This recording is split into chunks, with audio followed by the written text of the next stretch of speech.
खाना मांगेगा तो कैसे मांगेगा?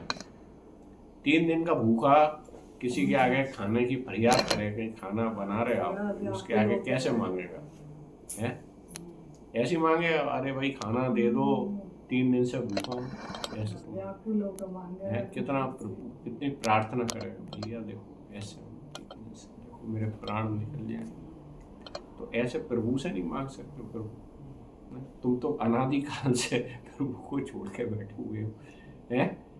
तो प्रभु से ऐसे मांगो ना, बोले कुछ नहीं चाहिए संसार का। अब संसार का कुछ नहीं चाहिए, वो मान लो तुम्हारे को खिलौने दे वो दे, बोले इससे थोड़ा ना पेट भरेगा, बोले खाना चाहिए भोजन से।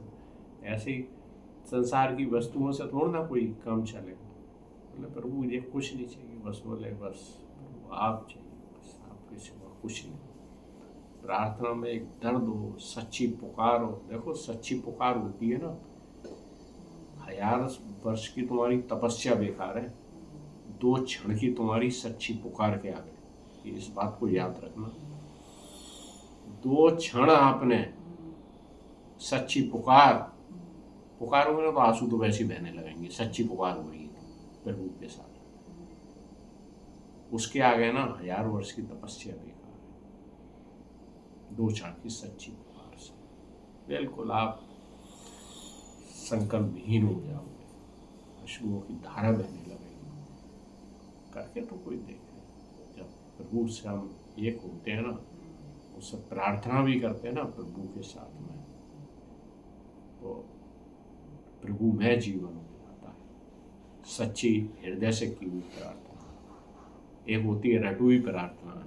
एक महात्मा थे, वो प्रार्थना देते थे और उन लाइनों को रटो, कुछ नहीं करने से बहुत अच्छा था। लेकिन हम कहते हैं कि रटू हुई प्रार्थना की अपेक्षा आपके जो हृदय में प्रभु के प्रति भाव हो, जो आप चाहते हो, अपनी प्रार्थना खुद करो उससे। क्या? जो तुम्हारी चाहत हो, और तुम्हारी चाहत एक ही चीज की होनी चाहिए। प्रभु को ये नहीं है आप उसे उनके लिए इतने शब्द बोलो, बस प्रभु को तो जिस नाम से आप पुकार लो, अपना मान, कैसा मानो पर अपना मानो, उनके प्रति तुम्हारा अपनत्व हो प्रभु के प्रति।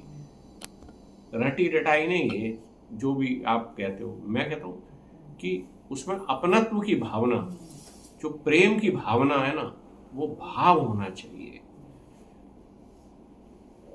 हम तो कहते हैं अगर कोई करे ना, एक बार ही करेगा ना, तो उस ऐसा लगेगा कि आज ही क्या प्रभु प्रकट हो जाएंगे, इतना प्रार्थना में सामर्थ्य है। हाँ? बाकी रटा रटाया शब्दों का वो सब तो ठीक है, लेकिन वो तो बस वो ये A for apple B for boy, उसमें इतना अपनापन नहीं होता। हाँ है ना। लेकिन अपना तो मान के प्रभु से। अब माँ बच्चा छोटा बच्चा होता है 2 साल का, माँ से क्या रटा रटाया मांगता है क्या?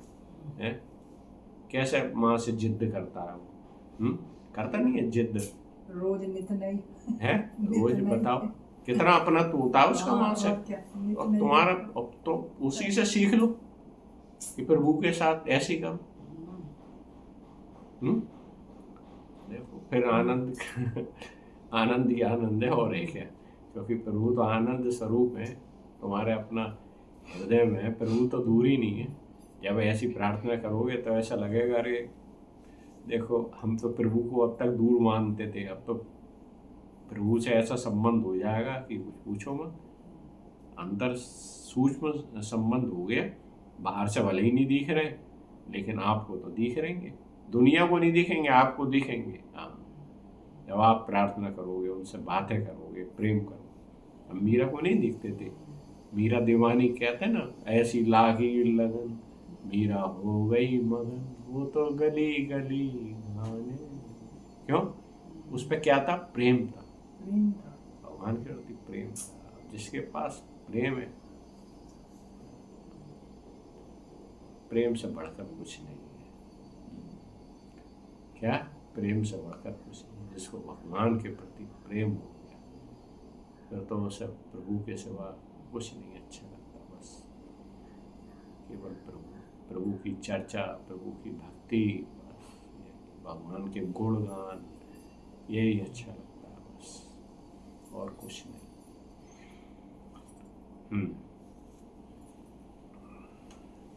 चित्त की बहिर्मुखता ही कुमार्ग है। चित्त की बहिर्मुखता ही कुमार्ग। देखो एक वाक्य में कितना वो है, जो चित्त की बहिर्मुखता है। अब अपने आप को अपना अन्वेषण करो, हमने पहले ही बताया था, सुबह भी करो, जब बीच में टाइम मिले तो करो, नहीं तो रात को तो अवश्य करो सोने से पहले, कि आए हमारा चित्त कितना बहिर्मुख रहा या कितना अंतर्मुख रहा। बोलो, ये करो। इससे क्या होगा, आपको अपनी गलतियां देखने को आएंगी। बोले अरे आज तो हमने देखो पूरा दिन बहिर्मुख होके निकाल दिया, अंतर्मुख तो हुआ ही नहीं, सारा दिन बहिर्मुख। और चित्त की बहिर्मुखता ही क्या है, कुमार। चित्त की बहिर्मुखता और अंतर्मुखता सन्मार्ग, प्रभु का मार्ग। सत्वगुण की वृद्धि ही स्वर्ग और सखे। स्वर्ग और सखे लिखा है इसमें। सत्वगुण की वृद्धि, तमोगुण की वृद्धि नरक है। गुरु ही सच्चा भाई बंधु है और वह गुरु मैं हूँ। यह मनुष्य शरीर सच्चा घर है तथा सच्चा धनी वह है जो गुणों से संपन्न है, जिसके पास गुणों का खजाना है, जिसके चित्त में असंतोष है, अभाव का बोध है, वह दरिद्र है। जो जितेंद्रिय नहीं है वह कृपण है। समर्थ, स्वतंत्र और ईश्वर वह है जिसकी चित्त वृत्ति विषयों में आसक्त नहीं है। इसके विपरीत जो विषयों में आसक्त है वह सर्वथा असमर्थ है। प्यारे उद्धव, तो विषयों में आसक्त है वो सर्वथा असमर्थ है। क्या? अब जो विषयों में आसक्त होगा वो, इसका मतलब संसार में उसकी सत्य बुद्धि है। अच्छा, देहाध्यासी विषयों में आसक्त होता है? विषयों में आसक्त कौन होगा? देहाध्यासी, जो देखो मैं मानता है, इंद्रियों में जिसकी अहमता बैठी है, वही तो विषयों में आसक्त होगा। तो सबसे बड़ा पापी तो वही है जो देहाध्यासी है। उसी को भगवान क्या बता रहे हैं? मूर्ख बता रहे हैं, जो इस देह को मैं मानता है और फिर वही विषयों की ओर भागता है, आसक्त होता है विषयों में। भगवान श्री कृष्ण बोले, प्यारे उद्धव, तुमने जितने प्रश्न पूछे थे उनका उत्तर मैंने दे दिया। इनको समझ लेना मोक्ष मार्ग के लिए सहायक है। मैं तुम्हें गुण और दोषों का लक्षण अलग अलग कहाँ तक बताऊं? सबका सारांश इतने में ही समझ लो कि गुणों और दोषों पर दृष्टि जाना ही सबसे बड़ा दोष है, और गुण दोषों पर दृष्टि न जाकर अपने शांत निसंकल्प स्वरूप में स्थित रहे, वही सबसे बड़ा गुण है। अभी तक जो पूछा था ना जी, वो उद्धव ने पूछा था। तो भगवान बोले, जितने प्रश्न पूछे थे उनका उत्तर मैंने दे दिया। इनको समझ लेना मोक्ष मार्ग के लिए सहायक है। अब मैं तुम्हें गुण और दोषों का लक्षण अलग अलग कहाँ तक बताऊं? सबका सारांश इतने में ही समझ लो कि गुणों और दोषों पर दृष्टि जाना ही सबसे बड़ा दोष है, और गुण दोषों पर दृष्टि न जाकर